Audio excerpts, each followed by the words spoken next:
Hello, we are Memphis Community University. Today we are going to be talking about graphs of secant, cosecant, tangent, and cotangent. If you watched our last video, we applaud you and we appreciate your support of our channel. But that was graphs of sine and cosine, so now we're going to do the other four functions. So in the first half of the video, what we're going to do is we're going to talk about, or in practice, graphing secant and cosecant. And then for the second half of the video, we are going to practice graphing tangent and cotangent. But we're going to keep them separate, so it's going to be two different halves. So first off, we're going to start off with secant and cosecant. And secant and cosecant actually are pretty easy. What happens is that you just graph sine if you're doing cosecant, and you graph cosine if you're doing secant. And what happens is, because it's 1 over cosine, that's what secant is, these zeros become asymptotes. So you'll see that there will be asymptotes at our zeros. And then our function is going to be flipped because it's 1 over that. So it's going to look like this, and just like this, and like this. So basically, it's a bunch of hills and mountain sort of things.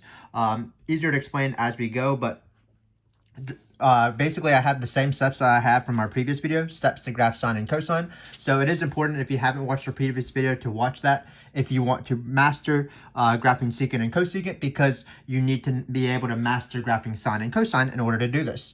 Well, let me just briefly go through the steps in order to graph sine and cosine, and then we will start practice. So if you watched our last video, you'll know that potentially you have to switch things around. That usually doesn't happen. That'll appear maybe one question at the end, number 5. But this first step isn't too crazy, and it's not used very often. But basically, we always want it in the form bx minus c as opposed to something minus x. And what we do is we use that sine is odd, so that means that a negative will be coming out, and cosine is even. But the first main step will be setting bx minus c to be 0 and 2 pi. So that's what we'll be doing with secant and cosecant.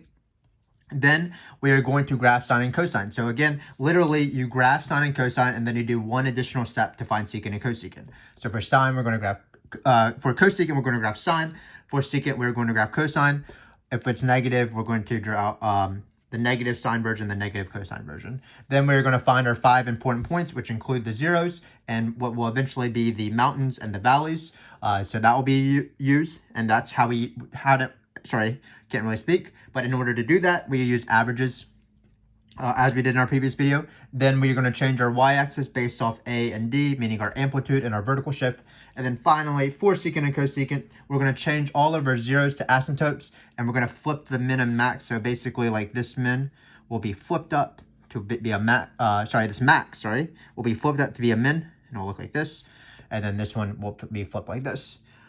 So let's just start going through examples, because it's obviously easier to sort of understand this with examples, but we will be focusing on the steps. So setting bx minus c to be equal to 0, drawing basic sine and cosine, changing the y-axis for the vertical shift things, and then at the very end, the new thing, the only new step is to change everything, change their zeros to asymptotes, because then we're divided by 0, that's not allowed, and then you're going to flip your minimum-axis. So let's get started with the worksheet. So in this case, we are starting off with cosecant. So when I see a cosecant and a secant, I like to think about, well, I'm not going to graph cosecant yet. I'm going to graph sine. So we're just changing it to our previous video. Let me just zoom in a little bit so that we have more space here. So -3 sine. So how do you start off with any sine graph or any cosine graph? What you do is you set it equal to 0 and 2 pi. Whatever's in the parentheses, in this case, it's just x. So all we're going to do is set this to be x is equal to 0 and 2 pi. Then what we're going to do is we're going to draw a number line here. 0 and 2 pi are going to be the endpoints of one of my periods of our trig graph. I failed to mention before, but just like in our previous video, we're only going to draw one period because we feel like that's the only thing that's really necessary, drawing that one period. Obviously, you can draw multiple periods, and you can draw as many as you want, but we're going to keep it with one period, and this method finds the endpoints of one period. So these are the endpoints of my single fundamental period, if you want to call it that. So it's going to be 0 and 2 pi. Then you find the 5 points in the middle.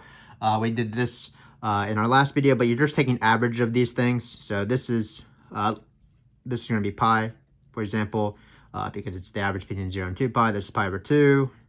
This is 3 pi over 2.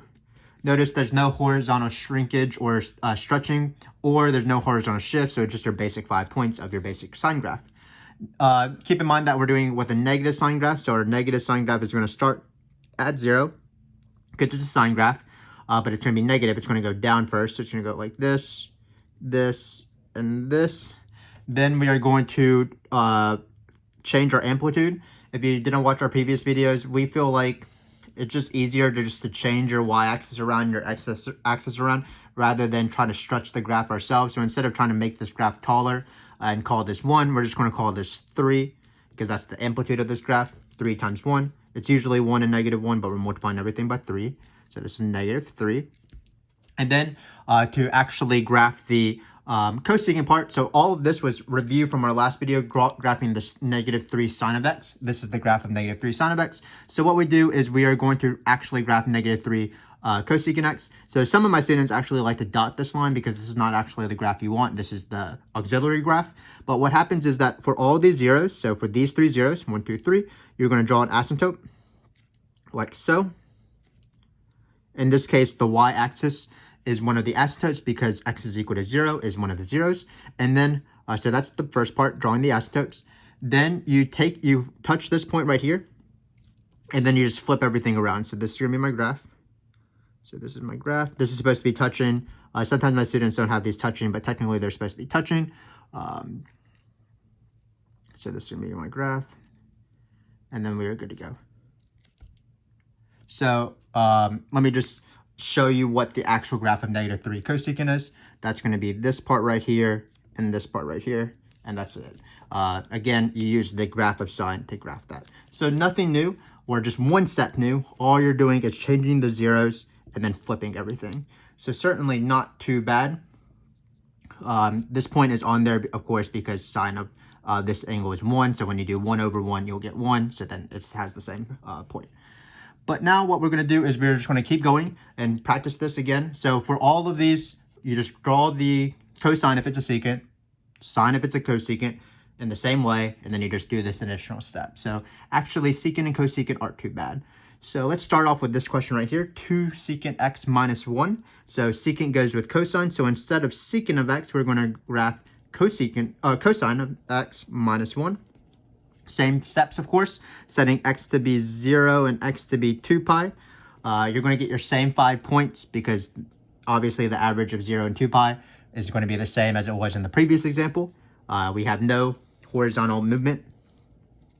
So we're just going to quickly graph this. So it's going to be 0.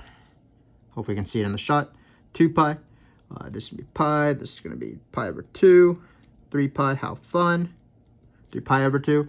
And then now we're dealing with cosine, and it's a positive cosine. So positive cosine starts up top, crosses at pi over 2, hits pi right here, crosses at 3 pi over 2, and then hits 2 pi. So this is my basic fundamental graph of cosine. Then I'm going to do the vertical shift stuff. So we are in step, we've done this step, we plotted the cosine, we found the 5 points because they were pretty easy, and then we're going to change the y-axis, and then finally we're going to flip everything.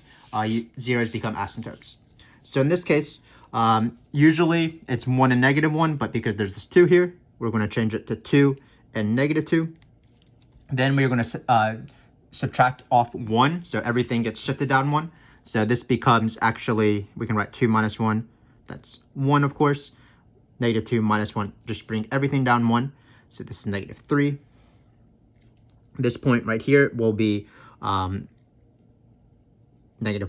because that's how much we shifted down the x-axis. And then the new step, not very hard. All you do is you write these asymptotes, you draw these asymptotes.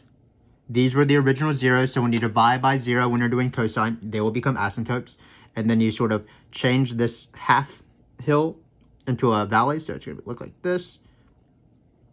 Maybe bold my point to make sure that I know that I'm at least touching. I'm just not an artist. Same thing over here. It's going to bold our point. And then we are going to draw this one. So this valley becomes a mountain. And obviously, if you're having an asymptote, what you want is these things to not be touching the asymptotes. So that's our graph of 2 secant x minus 1. So now let's practice some with some horizontal shifts because they're not too bad as well. So we're going to start off with this guy right here. We're dealing with cosecant of x minus pi plus 4. So same thing as the previous 2 examples. What we want to do is we want to start off with sine, of course, because cosecant relates with sine. Then we're going to set whatever we have in the parentheses, bx minus c, to be equal to 0 and 2 pi. So that's what we're going to do. So we're going to set x minus pi to be equal to 0, x minus pi to be equal to 2 pi. Looks like we're going to get x is equal to pi and x is equal to 3 pi, because 2 pi plus pi, of course, is 3 pi. So those are our 2 points. We're going to draw a number line here. These represent the endpoints, so it's going to be pi and 3 pi. Hopefully you can still see the function. It's 3 sine of x minus pi. I'm going to have to shift a little bit, so be aware of that. But because we're dealing with a sine, we're going to be a positive sign, so it's going to start right here and go like this. So let me just draw that. This is supposed to be obviously symmetrical, but sometimes my pictures aren't incredible. In this case, before we look at the vertical shifts, let's find the 5 points. So this point is the middle point. It's supposed to be in the middle of these. Again, my picture isn't incredible, but it's 2 pi. What's in between pi and 2 pi? Sometimes my students like to use decimals. Let's use decimals here. What's in between 1 and 2? It's 1.5. What's in between 2 and 3? 2.5. Of course, you can do 2 pi plus 3 pi, which is 5 pi divided by 2. That's how you find the average of two numbers, and that's a 5 pi over 2, which is the same thing as 2.5 pi. Then we are going to find the vertical shift part, or we're going to draw the vertical shift part now that we have the 5 points. So it's going to be an amplitude of 3 adding 4. So it looks like this is going to be 3 and negative 3, and then we're going to add 4. So that's going to be 7. Then we're going to add 4 right here, so it's going to be 4. And then this is going to be 1. This line that splits the function is no longer the x-axis. It's now the horizontal line, sorry. Y is equal to 4 because we shifted everything up by 4. Now for the new stuff. For the new stuff, what we do is we change our original points to asymptotes. And then we flip everything. So this, I like to draw the dot first, maybe that's better. Then we'll flip this, and then we'll flip this. So again, if you've mastered sine and cosine, secant and cosecant shouldn't be any more difficult because you're just doing this one additional step at the very end. Let's do another one with horizontal shifts, but in this time cosine. So it's going to be 4 minus 1/2 cosine instead of pi x plus pi over 2. Same steps, we're going to set the thing in the parentheses to be equal to 0 and pi, or 2 pi, sorry. So pi x plus pi over 2 equals 0. Pi x plus pi over 2 is equal to 2 pi. Usually if there's pi's in both the B slot and the C slot, that makes it a little bit nicer because pi's will go away once we cancel things out. So for example, looks like in this equation, you're going to get pi x equals negative pi over 2. Which means x is equal to negative 1/2. So no complaining that the pi's went away there. Then on this one, we're going to get pi x equals 2 pi minus pi over 2. Or what's 2 pi? 2 pi is 4 pi over 2. So 4 pi over 2 minus 1 pi over 2, that's 3 pi over 2. Going to cancel out these pi's again. So it looks like we're going to have x is equal to 3/2. So before we look at the vertical shift and stuff like that, let's find our 5 points. These are 2 of the points, negative 1/2 and 3/2. So let me just draw that out. Sort of running out of room here. Negative 1/2. Let's sort of curl this paper here. 3/2. Keep in mind that we're dealing with a negative cosine because we're dealing with a negative secant. So negative cosine, well, regular cosine looks like this. Negative cosine looks the opposite. It starts at the bottom, crosses, and then goes like this. Not my worst picture in the world. Certainly. Then we're going to find the average of these two numbers. Well, you just add them together. It's going to be 3 minus 1 is 2/2. That's 1. And then remember, of course, to divide by 2. The average of two numbers is you add up the numbers, divide by 2. So in this case, looks like we're going to have 1/2. You add 1. And then we're going to find these middle points. What's in between 1/2 and 3/2? That's pretty easy. That's 1. 0.5, 1.51. What's in between negative 1/2 and 1/2? That's even easier. That's 0. So it looks like we have our 5 points. Now what we have to do is we have to account for this 1/2. Keep in mind that we've already accounted for the negative because we already flipped everything. So that's already good to go. So what we're going to do is we're going to account for the 1/2 and then we're going to account for the 4. So the 1/2 affects the amplitude. So we'll draw this axis here. And then the 4 will affect the vertical shift. So in this case, this is going to be 1/2. Again, I'm not writing negative 1/2 because I've already accounted for the negative by flipping the graph. I drew negative cosine, not regular cosine. This is negative 1/2. Keep in mind that this is the y-axis. This is not an asymptote. I'm not ready to draw my asymptotes yet, though it will be. And then finally, we're going to add 4, because that's the vertical shift. So we're going to add 4. I don't like writing mixed numbers. I feel like only bakers and 4th graders should use them. So let's write 4.5 in this case. 4 plus 1/2. We're going to shift this one 4 minus 1/2, so that's going to be 3.5. This is going to be the line y is equal to 4. Same as the previous one, actually, because we're both adding 4 as the vertical shift. So we have finished the graph of 4 minus 1/2 cosine pi x plus pi over 2 right here. And then we just have to finish it off by doing the additional step. The additional step being the asymptote. So again, it is by coincidence, but this y-axis is actually an asymptote, so I'm trying to dot it as best as possible. Same thing with this, the y equals 1 line, or x equals 1 line, sorry. Sometimes I get a little confused. And then we flip everything. So this hill becomes a valley. So it's going to be a valley, sort of going and overlapping with my previous graph, but hopefully you can tell that it stops right here. So this would go on forever. Again, you shouldn't cross your asymptotes. So it's like going to go straight and hug it. Then we have these little half valleys. They become hills. So this, and we're good to go. Sorry again, maybe we should have a little barrier here between my graphs. So this is my barrier. This was the previous one. This is an example of a cosecant because it's based off a sine. This one was a secant because it's based off a cosine, actually a negative cosine. So that's all it is. Let's just do one last question because it has the sort of confusing part where you have to do the negative at the beginning. And then hopefully you will see or have seen that graphing these are not any more difficult than sine and cosine. Just change the asymptotes, flip everything, and you're good to go. So in this case, one last time, we're going to graph a cosecant. Cosecant relates with sine, so I need to graph 2 sine of pi minus pi x minus 4. Unfortunately, this is not in the form I want because the form I want is bx minus c, meaning something x plus or minus c, something x plus or minus c. We have something minus x, so what we need to do is we need to use the fact that sine is an odd function. So what I'm going to do first, like I did with my previous video, I'm going to first flip this and then write negative so that I have it of my form something x minus a constant, not a constant minus x. Keep in mind this is allowed, of course, because a minus b equals negative b minus a.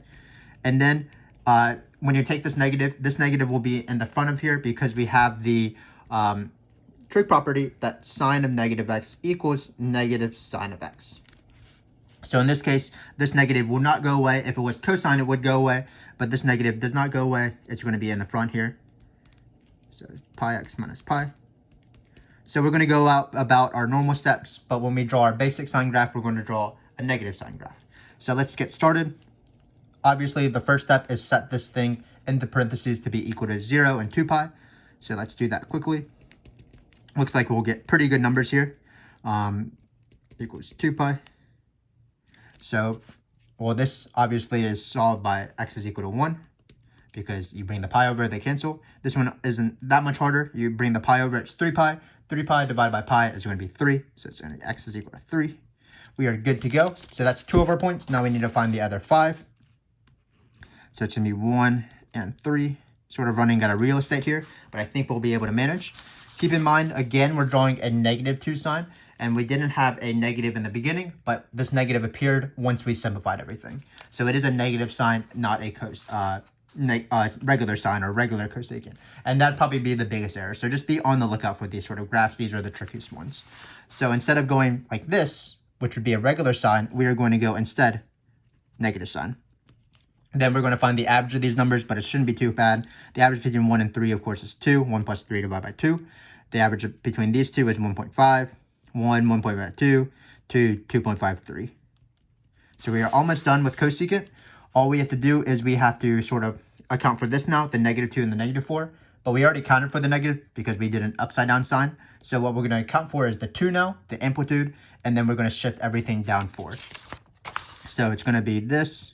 The amplitude is no longer 1 and negative 1, it's 2 and negative 2.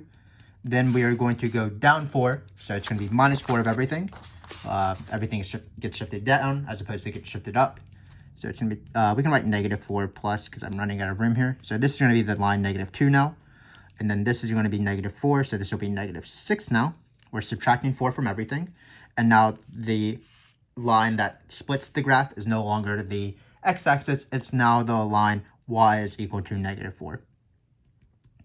So now we have accomplished, once we have here, because we did this one little step, we have accomplished graphing the negative 2 sine of pi x minus 4. How do we finish it off? Well, to finish it off, we do our flipping business. So it's going to be asymptote, asymptote, asymptote, flip this guy, flip this guy. So what's the actual graph? Sorry, it's not supposed to overlap there. The actual graph of this cosecant is right here. And again, nothing too bad. Just follow your steps of sine and cosine and then change zeros to asymptotes and flip maxes or min. So that's the first half of the video, sines and secants and cosecants from sines and cosines. So what we need to do now is we need to practice graphing tangent and cotangent. So these are our basic graphs of tangent and cotangent. Just keep in mind there's a slight difference. Obviously, they look a little bit different. You could plot various points to sort of verify this, but this is what tan and cotan look like. One small thing is that notice that we're really going to be focusing on asymptotes here, just like with secant and cosecant. Tangent is y over x, so sometimes they're divided by 0. For example, at pi over 2, because cosine of 0 is pi over 2. So when you divide by that 0, you have a vertical asymptote there. So that's why there's vertical asymptotes. Also, just note that the period is no longer 2 pi, the period is going to be pi. But cotan and tan look a little bit different. So we're going to actually do slightly, we maybe should zoom out here, but we're going to do slightly different steps for tangent and cotangent, but they're around the same difficulty. Just keep in mind that tan, the asymptotes for the basic guy is negative pi over 2 and pi over 2, because that's where cosine is 0 and tangent is sine over cosine. Cotangent is cosine over sine, so you want to find where sine is equal to 0 to find those vertical asymptotes. So that's going to be at our whole pi's, 0, pi, 2 pi, negative pi, and so on. This is going to be my basic period, so I drew 3 tans here, but this is my basic period right here, in between negative pi over 2 and pi over 2 for tangent, and for cotan, it's going to be 0 to pi. So the steps are very similar, and actually it's going to be a little bit easier, because one thing I don't care about really is the A part. I don't really care how stretched out it is, because it'll have the same general graph. Like if this is 1 or 2 or whatever, it's still going to look like this general shape. It's unlike cosecant or cosine or sine or secant, because like this is, it's actually important to find how tall this is, because that's how when the graph starts going down. But in this case, the graph never goes back down, so it just continually goes straight towards the asymptotes. So I don't really care about A, other than the fact that it might be positive or negative. So let's talk about the steps of tangent. Same first step, just like we did in the last question on the previous half of the video. You do need to change the negative if the form is of something minus something x as opposed to something x plus or minus something. So it's going to be the same thing actually as sine. Tangent has the same property. It is an odd function. Tangent of minus x, and so is cotangent of minus x, for example, is going to be equal to minus sine of x. So we will have to account for that, but it shouldn't be too bad. And then what we're going to do is, instead of setting, sorry, I sort of lost my paper, but instead of setting all of the parentheses to be equal to 0 and 2 pi, regardless of whether it's sine or cosine, we're going to be doing stuff slightly different. First off, we're not finding the endpoints, which are zeros, like what we did with sine. What we're going to do is we're going to focus on the asymptotes, because once we focus on the asymptotes, it'll be pretty easy to draw this guy. So for the asymptotes, we're going to set bx minus c to be the basic asymptotes of our basic functions. So for tangent, we're going to set bx minus c to be equal to negative pi over 2 and pi over 2. For cotangent, we're going to set bx minus c to be equal to 0 and pi. So we are going to be doing different steps for tangent and cotangent, but it'll be the same method. Then what we're going to do is we're going to plot our basic tangent and cotangent graphs. Keep in mind that if we have a positive a for tangent, it's going to go down and then up. If it's a negative a, we're going to flip it, so it's going to go up and then down. And then same thing for cotangent, but the reverse, so maybe not the same thing. So for cotangent, we're going to go up and then down if it's a positive a, and then if it's a negative a, it'll be down and then up. Then what we're going to do is we don't need to find 5 points because, again, I don't really care about this point and this point. The only point I really care about is this 0 point. So we're just going to do one midpoint, one average, as opposed to finding 3 averages. This average, this average, this average. We only really care about this average because these two numbers are sort of irrelevant when we're doing tangent. For example, in this case, it's pi over 4, where pi over 4, this is 1. But again, I don't really care about it because it really doesn't affect the graph, in my opinion. Your teachers might require you to graph pi over 4, plot this as 1, because that's where the amplitude is, but I don't feel like that's sort of necessary, so I don't ask my students to do that. So basically, we're only going to find the midpoint of the asymptotes to find our 0. And then finally, we're going to change the y-axis based off the vertical shift, just like we did before. Again, we're not focusing on A, so we'll just change this y-axis to be like y equals 4, for example, if we're shifting by 4. So it's actually going to be pretty easy when we do this. It's going to be easier than sine and cosine, for example. You just have to remember what to set everything to equal to, draw your asymptotes, but you don't have to focus on A, which is nice. You don't have to find it as many points, which is also nice. So let's just get started. So it looks like we have 5 examples on this page as well. Let me try to zoom in here. Hopefully this is pretty clear. First one is 2 tangent plus x plus 3. So again, you just want to focus on what to set everything equal to. Tangent, we're setting everything to be negative pi over 2 and pi over 2. Cotangent, we're going to set everything to 0 and pi. So for tangent, what we're going to do is we're going to set x to be equal to 0 and, sorry, didn't listen to what I just said. We're going to set x to be negative pi over 2 and x is equal to pi over 2. And these will be our asymptotes. If it was cotangent, we would be setting things to be 0 and pi. Keep in mind that this is really where the parentheses are, so we don't have to solve anything. It's just negative pi over 2 and pi over 2. So now we're ready to go. Keep in mind that this is a positive tangent. So for our positive tangent, let's just draw our asymptotes. This is negative pi over 2 and pi over 2. So again, a positive tangent looks like this. It starts down here, goes up. A negative tangent goes like this. So in this case, we're dealing with a positive tangent. Again, the number 2 really doesn't matter because it just stretches everything, but everything is going to infinity and negative infinity. So I don't really care about that. So we're going to draw this. What is this point right here? This point, of course, is 0. The average of these two. We didn't have any horizontal shifts at all in this question. So really all we have to do is just affect this line right here. This was the y-axis, but we're shifting everything up by 3. Same thing with our normal graphs with sine and cosine. Theoretically, you would actually shift everything up by 3, but because we can play with axes and label them in whatever way we want, it's just a lot easier to just always graph the same thing, but just affect your axes. So we're just going to call this the y is equal to 3 line, and we're good to go. So all this was we took tangent, shifted it up. There was some sort of amplitude business, but we didn't really worry about that. So that's it. So again, pretty easy. Let's go for this one right here. So in this one, just keep in mind again that for tangent, you're setting things differently for cotangent because the asymptotes of our basic tan and cotan are different. One's negative pi over 2 and pi over 2, one's 0 and pi. So in this one, we have our x here. We're not going to set it to be negative pi over 2 and pi over 2. We are going to set it equal to 0 and pi, and that will be our asymptote. So 0 and pi. Again, no sort of shifts necessary because the bx minus c both be, well, b is 1 and c is 0, so there's nothing being affected here. So we're just ready to draw our graph. So it's going to be the line x is equal to 0. This is, of course, the y-axis, but I'm going to label it x equals 0. This is x equals pi. So keep in mind that whenever we set these and we find these are always the asymptotes. Now what we need to do is we need to worry about this negative. Again, I don't really care about the 1/4. That's just shrinking everything, but everything is going to infinity, so it doesn't matter. But the negative is very important. Cotan is normally starts at the top, goes down. So what negative cotan is, it looks like tangent actually. It'll start down and go up. So it'll go like this. Yeah, so just keep in mind, cotan looks like this. Tan looks like this, so the negatives are, of course, the flip versions. So in this case, this negative cotan actually looks like tan. Then what we're going to do, finally, it's just add 2. So this is just going to be y is equal to 2, and we're good to go. We should have actually found this midpoint.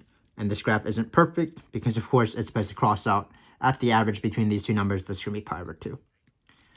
So again, nothing too bad. Even when we do these horizontal shifts, hopefully you'll see that even that is not as bad as sine and cosine graphs. Usually my students do pretty well on tangent and cotangent graphs as opposed to sine and cosine graphs because there's just less things to worry about. So let's just do this one right here. We're dealing with a tangent. Whenever you're dealing with a tangent, what you have to think about is you're setting everything to be negative pi over 2 and pi over 2, whatever's in the parentheses. So that will be our asymptote. So we're going to set 2x to be negative pi over 2. We're going to set 2x to be equal to pi over 2. These are going to be my asymptotes. So it's going to be x is equal to negative pi over 4. Just keep in mind we divide by 2, of course. 1/2 divide by 2. If you have half of something, you split it in half. You'll have 1/4 of something. Same thing here. We're going to have pi over 4. So we're almost good to go. So let's draw a number line. Let's plot this negative pi over 4 and pi over 4. Hopefully you can see this. And then let's just focus on this number right here. We're not actually focusing on the 3. Again, the 3 doesn't really matter. We're focusing on the negative. Tangent looks like this. Negative tangent looks like a cotan actually, so it's going to look like this. It's going to cross at this midpoint point. What's the midpoint point between negative pi over 4 and pi over 4? Well, that's just 0, of course. And then we have one last thing to do. Shift everything down 4. We're not actually going to shift everything down because we're not incredible at art, or at least I'm not incredible at art. I'm just going to call this the y is equal to negative 4 line, and we're going to move on. So again, nothing too bad. Let's do this last cotangent one, and then we have one more tangent one. So this cotangent one, again, when you have cotangent, what you want to do is you want to set everything to be, the parentheses to be equal to 0, and then pi. So we're going to set x minus pi over 2 to be 0 first, x minus pi over 2 to be pi. Shouldn't be too bad. We're going to get x is equal to pi over 2 right here. We're going to get x is equal to pi plus pi over 2. That's going to be 3 pi over 2 because pi is 2 pi over 2. So it's 2 pi over 2 plus pi over 2. Hopefully that made sense. This gives us our asymptote, so we're ready to go. How exciting. So it's going to be pi over 2, 3 pi over 2. And we don't have any vertical shifts. I'm definitely not going to complain. But we do need to draw cotan accurately. What's cotangent? Cotangent, this is a positive cotangent because this is technically to the 1. So positive cotangent, it looks like this. So this is my graph. Nice to have this point. What's the in between pi over 2 and 3 pi over 2? That's going to be pi. You can just add these two and divide by 2, but you can also recognize that that's the average between these two numbers. And again, no vertical shift, so this is actually the x-axis. Y is equal to 0. So again, nothing too bad. These questions aren't too hard. As long as you just realize maybe 2 things.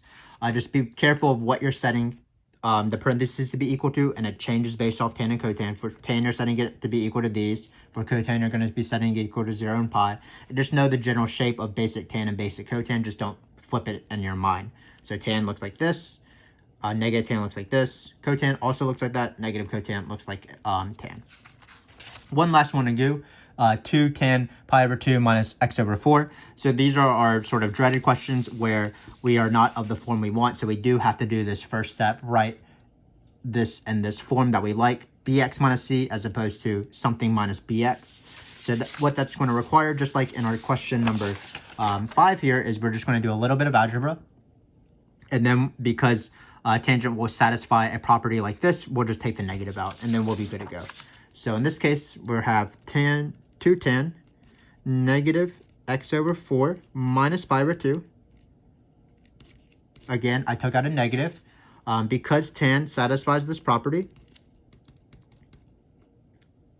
Because tangent is the ratio of sine and cosine. So if sine satisfies this property and cosine is not affected, then that means tangent will satisfy the property. That means that we can't really get rid of the negative, but we can take the negative out. So it's going to be negative 2 tan. So all we have to do is, when we're graphing, we just have to focus. We're not graphing a tangent. We're graphing actually a negative tangent where the negative appears because we took this out. So that's the only additional thing. So we're ready to go. Tangent requires me to set the parentheses to be equal to negative pi over 2 and pi over 2. Sorry, lost my train of thought there. Looks like this is going to give us some nice numbers.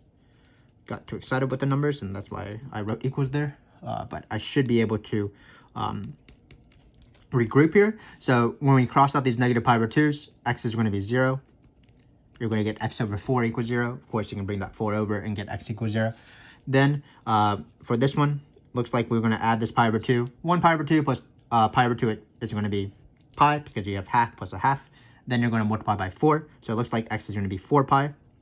So the average should be very easy here. So what we're going to do is we are going to sort of pick up the page so that we have room to graph this. It's going to be 0 and pi. This is where our asymptotes are. Sorry, for 0 and 4 pi. This is going to be the average. The average is 2 pi. And then all we have to do to finish this question is determine which tangent we want. Do we want this kind of guy or do we want this kind of guy? Well, because we're dealing with a negative tangent, again, the negative comes from taking these thing out. We're going to graph a negative tangent. So at the very end here, we're going to graph this. And this is our answer. So hopefully that made sense, and hopefully this video has been useful. Let me just recap what we did. We built from our previous video where we graphed sine and cosine, and we were trying to graph the other trig functions, the other 4 main trig functions. And for sine and cosine, what we saw is that all we had to do is, for a secant graph, we just graph cosine. For a cosecant graph, we graph sine. And then at the very end, we flipped everything and we made the zeros asymptotes. So the hard part actually in these questions was just drawing those sines and cosines. Let me just zoom out again. But drawing those sines and cosines, for example, finding the 5 points, maybe taking out a negative, maybe not if it's a cosine, setting things to be 0 and 2 pi to find the endpoints, things like that. Then to graph tangent and cotangent, it's a little bit easier because all you have to do is really focus on where the asymptotes are. Just keep in mind that tangent and cotangent have different asymptotes at the beginning. So for tangent, we set bx minus c to be negative pi over 2 and pi over 2. For cotangent, we set it to be equal to 0 and pi. Then all you have to do to finish the question, the last thing that you really need to worry about is that what tangent and cotangent look like, basically what direction they go. Tangent starts at the bottom, goes towards the top. Negative tangent is the opposite, so start at the top, go to the bottom as you move left to right. Cotangent starts at the top, goes to the bottom, and the negative cotangent is the reverse. So hopefully this made sense, and you are able to master graphing sines and cosines, and cosecants and secants, tangents and cotangents. Again, if you need to, go back to our previous video if you want to practice with sines and cosines, but hopefully this made sense. Hopefully you're able to master all the 6 trig functions. Our next video is on inverse functions. Be on the lookout for that. Thanks again for watching, and goodbye.